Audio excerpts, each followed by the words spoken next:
US లో doctor గా స్థిరపడాలని అనుకుంటున్నారా? అయితే అతి తక్కువ ఖర్చుతో ఎగ్ప్లస్ తో సాకారం చేసుకోండి.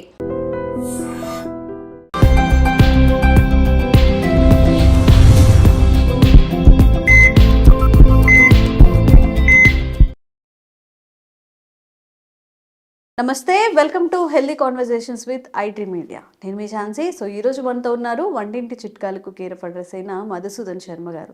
సో ఈరోజు మనం పడుకున్నప్పుడు కానీ ఎప్పుడైనా కాసేపు కూర్చున్న పిక్కలు పట్టేసాయి అంటూ ఉంటారు. అంటే కాళ్ళు మనం జరపలేము, చాలా బరువుగా హెవీగా అనిపిస్తూ ఉంటాయి.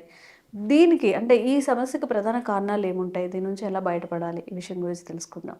నమస్తే అండి. నమస్తే అమ్మా. సో చాలామందికి నిద్రలో కాళ్ళు లాగుతున్నట్టు అనిపించడం, అంటే ఒక ఒక 10 మినిట్స్ 15 మినిట్స్ అది ఎక్స్పీరియన్స్ చేస్తూ ఉంటారు. చాలా బరువుగా, కొంచెం బండగా అయిపోయి మొద్దుబారిపోయాయి అంటూ ఉంటారు. మరి ఈ సమస్య అనేది ఎందుకు వస్తుంది, ఎవరెవరిలో వస్తుంది, రాకుండా మనం ఎలాంటి జాగ్రత్తలు తీసుకోవచ్చు? సో ఈ కాళ్ళ భాగంలో పిక్కలు పట్టేయడం అంటుంటారు మా మస్కులర్ క్రాంప్స్ అని, మజిల్ క్రాంప్స్ అని చెప్పేసి చెప్తుంటారు. కొంతమందికి ఏదో ఒక టైంలో ఈ విధంగా పిక్కలు పట్టేసి కొద్దిసేపు ఉండి తగ్గిపోవడం జరిగితే, కొంతమందికి స్పెసిఫిక్గా రాత్రిపూటనే నిద్రపోయేటప్పుడే పట్టుకుంటుంటాయమ్మా. అవును, దాన్నే నాక్టర్నల్ క్రాంప్స్ అంటారు. నాక్టర్నల్ అంటే రాత్రికి సంబంధించినటువంటి అర్థం. సో రాత్రిపూట పిక్కలు పట్టేస్తాయి కాబట్టి నాక్టర్నల్ క్రాంప్స్ అంటారమ్మా. సో పిల్లల నుంచి పెద్దల వరకు అందరికీ ఈ సమస్య ఉంటుందమ్మా. ముఖ్యంగా పోషకాహార లోపం ఉన్నటువంటి వాళ్ళలో, నిద్ర సరిగ్గా లేనటువంటి వాళ్ళలో, junk food, fast foods, bakery foods, ice creams ఇలాంటి ఫుడ్స్ ఎక్కువ తీసుకునేటువంటి వాళ్ళలో, వెయిట్ ఎక్కువ ఉన్నటువంటి వాళ్ళలో, షుగర్ కంట్రోల్ లేకుండా దీర్ఘకాలం నుంచి ఉన్నటువంటి వాళ్ళలో, ఇతర రక్తనాళాల సమస్యలు ఉన్నటువంటి వాళ్ళలో, కొద్ది శాతం మందిలో ఈ హార్ట్కు సంబంధించినటువంటి సమస్యలు ఉన్నటువంటి వాళ్ళలో, నరాలకు సంబంధించినటువంటి సమస్యలు ఉన్నటువంటి వాళ్ళలో, ఇలాంటి అనేక రకాలైనటువంటి సమస్యలు ఉన్నటువంటి వాళ్ళలో ఈ పిక్కలు పట్టేయడం జరుగుతుంటుందమ్మా. ఇంకొంతమందిలో ఈ యొక్క ప్రేవుల్లో లేదా పొట్టలో లేదా ప్రేవుల్లో నులి పురుగులు ఉంటాయమ్మా. నులి పురుగు ఉన్నటువంటి వాళ్ళలో కూడా పిక్కలు పట్టేయడం అనేటువంటి సమస్య కలుగుతూ ఉంటుంది అనమాట. సో ఈ విధంగా వివిధ రకాలైనటువంటి కారణాల వల్ల ఈ పిక్కలు పట్టేయడం జరుగుతుంటుందమ్మా. దీన్ని క్రాంప్స్ అనేటువంటి పేరుతో సర్వసాధారణంగా పిలుస్తుంటారు అనమాట. సో ఈ పిక్కలు పట్టేసినప్పుడు వాళ్ళు ఒక అడుగు ముందుకు వేయలేరు, తర్వాత పక్కకు తిరగలేరు, కూర్చోవడం కష్టంగా ఉంటుంది. ఒకవేళ పడుకున్నటువంటి వాళ్ళు కూర్చోవడానికి సాధ్యం కాదు. కొంతమంది అయితే భయభ్రాంతకు లోనైపోతారమ్మా. ఇదే పట్టేస్తున్నాం, నేను నడవలేను అని చెప్పేసి కూడా భయపడుతుంటారు అనమాట. కానీ అది కొద్దిసేపు అలా ఉండేసేసి మళ్ళీ తగ్గిపోతుంటుందమ్మా జనరల్గా. సో దీనికి సంబంధించి రకరకాల ప్రయత్నాలు చేస్తుంటారు. కొంతమందిలో కొంతవరకు సత్ఫలితాలు కలిగితే, కొంతమందికి ఆశించినటువంటి ఫలితాలు కూడా కలగమ్మా. పాపం సడన్గా మెలకు వచ్చేస్తుంది. ముఖ్యంగా రాత్రిపూట బాగా నిద్రపోతుంటారమ్మా, సడన్గా మెలకు వచ్చేస్తుంది ఈ నొప్పులతో. సో ఈ పిక్క నొప్పి తగ్గిన తర్వాత కూడా మళ్ళీ నిద్ర పట్టదు, చాలా అవస్థపడుతుంటారు. కొంతమందికి ఏదో రాత్రి నిద్రపోయేటప్పుడు ఒకసారి పిక్క నొప్పి పట్టేయడం జరిగి మళ్ళీ అది సెట్ అయిపోతే, కొంతమందికి ఉదయం లేచే లోపల 2-3 సార్లు పట్టేస్తూ ఉంటుంది. అట్లే మధ్యాహ్నం పూట నిద్రపోయేటప్పుడు కూడా కొంతమందికి పట్టేస్తూ ఉంటుందమ్మా. మెలకు వచ్చేస్తే నిద్ర పట్టదు. ఈ విధంగా రకరకాలైనటువంటి పరిస్థితులు, ఈ పిక్క నొప్పులు లేదా క్రాంప్స్ అనేటువంటి పరిస్థితులు ఉంటాయమ్మా. దీనికి మంచి రెమెడీ చెప్తాను చూడమ్మా. జీలకర్ర పొడి ఒక 50 గ్రాములు తీసుకోవాలి. అదేవిధంగా వామును వేయించి చేసినటువంటి పొడి ఒక 10 గ్రాములు తీసుకోవాలి. అట్లే శొంఠి పొడి 10 గ్రాములు తీసుకోవాలి. దాల్చిన చెక్క పొడి 10 గ్రాములు తీసుకోవాలి. ఒక జీలకర్ర పొడి మాత్రమే 50 గ్రాములు తీసుకోవాలి. వాము, శొంఠి, దాల్చిన చెక్క ఇవి ఒక్కొక్కటి 10 గ్రాములు తీసుకుంటే సరిపోతుందమ్మా. ఈ 4 పదార్థాలు కలపడం వల్ల ఔషధం వచ్చేసి 80 గ్రాముల ఔషధం తయారవుతుంది. ఈ 80 గ్రాముల ఔషధాన్ని ఒక గాజు సీసాలో నిల్వ ఉంచుకొని రోజు ఉదయం ఒకసారి, సాయంత్రం ఒకసారి అమ్మా. భోజనం ముందు కానీ భోజనం తర్వాత కానీ ఎప్పుడు వీలైతే అప్పుడమ్మా. దానికి నిర్దిష్టమైనటువంటి సమయం కూడా లేదు. రోజు 2 సార్లు, అంటే ఒక్క డోస్కి మరొక డోస్కి మధ్యలో వ్యవధి కనీసం 7 గంటల సేపు గ్యాప్ ఉంటే సరిపోతుందమ్మా. సో ఉదాహరణకి ఉదయం పూట 7 గంటలకు తీసుకున్నారు అనుకోండి. సో 7 గంటలు మినహాయించి, అంటే 7, 3, 10, 12, 2, 3 తర్వాత ఎప్పుడైనా తీసుకోవచ్చు. అంటే మినిమం ఒక డోస్కి మరొక డోస్కి మినిమం 7 గంటలు వ్యవధి ఉండాలి. ఎలాగైనా తీసుకోవచ్చు అమ్మా. సో కాస్త తేనెతైన తీసుకోవచ్చు, లేకపోతే కాస్త నీళ్ళలో కలిపైన తీసుకోవచ్చు. ఎలాగైనా ఈ యొక్క ఔషధాన్ని తీసుకోవచ్చు అనమాట. సో ఔషధం కూడా జస్ట్ ఒక 2 గ్రామ్స్ పౌడర్ అమ్మా. 2 గ్రామ్స్ పౌడర్ తగినంత తేనెతో కానీ కాస్త నీళ్ళలో కలుపుకొని తీసుకోవచ్చు. లేదంటే కాస్త పొడి నోట్లో వేసేసుకుని నీళ్ళని తాగేసేయచ్చు అమ్మా. ఇవన్నీ మనం ఇంట్లో వాడేటువంటి ఆహార పదార్థాలే కాబట్టి అలాగైనా వాడచ్చు అమ్మా. ఏ ప్రాబ్లం అయితే ఏం లేదు. సో మజ్జిగతైన తీసుకోవచ్చు అమ్మా. దీన్ని ఎలాగైనా తీసుకోవచ్చు. ఈ విధంగా క్రమం తప్పకుండా రోజు 2 సార్లు ఈ యొక్క ఔషధాన్ని ఈ పద్ధతిలో వాడుకోవడం వల్ల మరి ఆ మరి ఆ పిక్కల భాగంలో కండరాలకు బ్లడ్ సర్క్యులేషన్ బాగా జరిగేసేసి కండరాల్లో ఉన్నటువంటి ఆ యొక్క చెడు పదార్థం ఏదైతే ఉందో, ఏదైతే ఇబ్బంది పెడుతుందో ఆ పదార్థాన్ని తొలగించేందుకు ఈ యొక్క ఆహార ఔషధాలు చాలా చక్కగా ఉపయోగపడతాయమ్మా.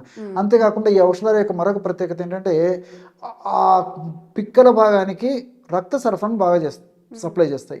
అదేవిధంగా పిక్కల భాగానికి ఆక్సిజన్ సప్లై కూడా బాగా చేస్తాయమ్మా. ఎప్పుడైతే పిక్కల భాగంలో ఉన్న మజిల్కి ఆక్సిజన్ సప్లై జరిగి అదేవిధంగా రక్త సరఫరా బాగా జరిగితే మంచి పోషకాంశాలు ఉంటాయి. ఎప్పుడైతే మంచి పోషకాంశాలు అంది ఆక్సిజన్ సరఫరా జరుగుతుందో అప్పుడు ఆ మజిల్ రిలాక్స్ అయిపోతుంది. మజిల్ కన్స్ట్రక్షన్ ఉన్నటువంటి దశ రిలాక్స్ అయిపోతుంది. ఎప్పుడైతే మజిల్ రిలాక్స్ అయిపోతుందో మజిల్ ఆ కంట్రాక్షన్ నుంచి రిలాక్స్ దశలోకి పోయేసరికి మనకు నొప్పి తగ్గిపోతుంది అనమాట. కంఫర్టబిలిటీ వచ్చేస్తుంది. ఈ విధంగా రెగ్యులర్గా వాడుకోవడం వల్ల అన్ని మనకు సైడ్ బెనిఫిట్స్ ఉంటాయి కానీ ఎలాంటి సైడ్ ఎఫెక్ట్స్ ఉండవమ్మా. దీర్ఘకాలం పాటు కూడా వాడుకోవచ్చు. ఇంకోటి ఏంటంటే కొన్నాళ్ళ పాటు ఈ యొక్క ఔషధాన్ని ఈ పద్ధతిలో వాడిన తర్వాత కంఫర్టబిలిటీ వచ్చేసి రిలీఫ్ వచ్చేసి నాకు బాగుంది అనిపించిన తర్వాత మరి రోజు ఒక్కసారి వాడుకుంటే సరిపోతుంది, ఉదయం కానీ సాయంత్రం కానీ. Okay okay. సో చాలా మందికి ఏంటంటే ఇంత బిజీ లైఫ్లో ఇవన్నీ మేము ఎక్కడ తయారు చేసుకోవాలని అడుగుతూ ఉంటారు కదా, మరి బయట ఏదైనా ఆయుర్వేదిక్ స్టోర్లో ఇన్స్టాంట్గా దొరికేవి ఏమైనా ఉన్నాయా దీనికోసం? ఉన్నాయమ్మా, చాలా ఉన్నాయమ్మా. సో వాటికి సంబంధించి కూడా నేను చెప్తాను చూడమ్మా. మార్కెట్లో విషముష్టి తైలం అని చెప్పేసి దొరుకుతుందమ్మా. విషముష్టి, విషగర్భ తైలం అని కూడా అంటారు దాన్ని. కొన్ని కంపెనీ వాళ్ళు విషగర్భ తైలం అనే పేరుతో అమ్ముతారు, కొన్ని కంపెనీ వాళ్ళు విషముష్టి తైలం అనేటువంటి పేరుతో అమ్ముతారమ్మా. ఏదైనా పర్లేదు, విషముష్టి తైలం ఆర్ విషగర్భ తైలం. సో ఆ తైలాన్ని తెచ్చుకొని రోజు ఒక్కసారి తగినంత తైలాన్ని వీలైతే కాస్త గోరువెచ్చగా చేసేసి ఆ పిక్కల భాగంలో రబ్ చేస్తుండాలమ్మా. అలా వీలు కాని పక్షంలో అలాగే ఆ తైలాన్ని పిక్కల భాగంలో అప్లై చేసేసి 1 నిమిషం 2 నిమిషాలు సున్నితంగా మర్దన చేస్తుంటే సరిపోతుందమ్మా. సో ఇంటర్నల్గా వచ్చేసేసి కడుపులోకి వచ్చేసి మనకు ద్రాక్షారిష్ట అనేటువంటి ఔషధం దొరుకుతుందమ్మా. ద్రాక్షారిష్ట ద్రాక్షతో తయారు చేస్తారు, లిక్విడ్ ఫామ్ లో దొరుకుతుంది. అదేవిధంగా అశ్వగంధారిష్ట, ఇది కూడా అశ్వగంధ అనేటువంటి మూలికను ప్రధానంగా ఉపయోగించి తయారు చేస్తారు. ఇది కూడా లిక్విడ్ ఫామ్ లో దొరుకుతుందమ్మా. ఈ 2 ద్రాక్షారిష్ట అశ్వగంధారిష్ట తెచ్చుకొని ఆహారం తర్వాత ఉదయం ఒకసారి, ఆహారం తర్వాత రాత్రి ఒకసారి ఒక 5 నిమిషాలు లేదా 10 నిమిషాలు ఆగిన తర్వాత 10 ml ద్రాక్షారిష్ట, 10 ml అశ్వగంధారిష్ట. సో 20 ml అయింది కదమ్మా, 20 ml నీళ్లు కలపాలి. సో 10 ml ద్రాక్షారిష్ట, 10 ml అశ్వగంధారిష్ట ఒక గ్లాసులో తీసుకొని 20 ml నీళ్లు కలిపేసి ఒక ప్రమాణంగా సేవించాలి. ఈ విధంగా ఉదయం లేదా మధ్యాహ్నం ఆహారం తర్వాత తీసుకోవాలి, రాత్రిపూట కూడా ఈ విధంగా తీసుకోవాలమ్మా. ఈ విధంగా క్రమం తప్పకుండా ఈ యొక్క ఔషధాన్ని వాడినప్పటికీ ఆశించినటువంటి ఫలితాలు చాలా త్వరగా శీఘ్రంగా సత్వరమే కలిగేందుకు అవకాశం ఏర్పడుతుంది. దీనికి తోడు నేను చెప్పినట్లు ఈ పైపూత మందుగా వాడుకోవడం వల్ల ఫలితాలు మరింత త్వరగా వస్తాయమ్మా. Okay okay. సో ఎవరైనా కానీ ఇట్లా నిద్రలో ఎక్కువగా పిక్కలు పట్టేయడం లేకపోతే కూర్చున్నా కానీ చాలా నొప్పిగా బాధగా అనిపిస్తున్న వాళ్ళందరికీ కూడా హోమ్ రెమెడీ చెప్పారు. అలాగే బయట దొరికే మెడిసినల్ వాల్యూస్ ఉన్న ఇవి కూడా చెప్పారు. కాబట్టి మీ ఫీజిబిలిటీని బట్టి మీ వెసులుబాటుని బట్టి అవి తెచ్చుకొని వాడుకొని తొందరగా ఆ ప్రాబ్లం నుంచి బయటపడతారు. అండ్ ఇంకెలాంటి సమస్యలు ఉన్నా కామెంట్ చేయండి. తప్పకుండా ప్రకృతి పరంగా ఎలాంటి సైడ్ ఎఫెక్ట్స్ లేని ఒక మంచి వైద్యాన్ని మీకు అందించే ప్రయత్నం చేస్తాం. Thank you so much sir. నమస్తే. And for more videos, please subscribe to iDream. Please subscribe to iDream. Please subscribe iDream. And please subscribe to iDream. For more videos, subscribe to iDream. please like, share and subscribe to the channel. Congratulations, iDream. Subscribe to iDream. Subscribe to iDream. So subscribe to iDream Media. iDream ki iDream team andarki huge congratulations. Please subscribe iDream Media. Please subscribe to iDream. Subscribe iDream. Please subscribe to iDream. iDream అంటే నా కళల channel subscribe చేసుకున్నారు, నోరు తిరుగుతలేదు, మీరైతే గంట గుర్తు కొట్టండి. For more such videos, please subscribe to iDream. Subscribe to iDream. Please subscribe to iDream. Please subscribe iDream Media. Please do subscribe to iDream. Please subscribe to iDream Media. For best entertainment and information, please subscribe iDream. And don't forget to subscribe to iDream.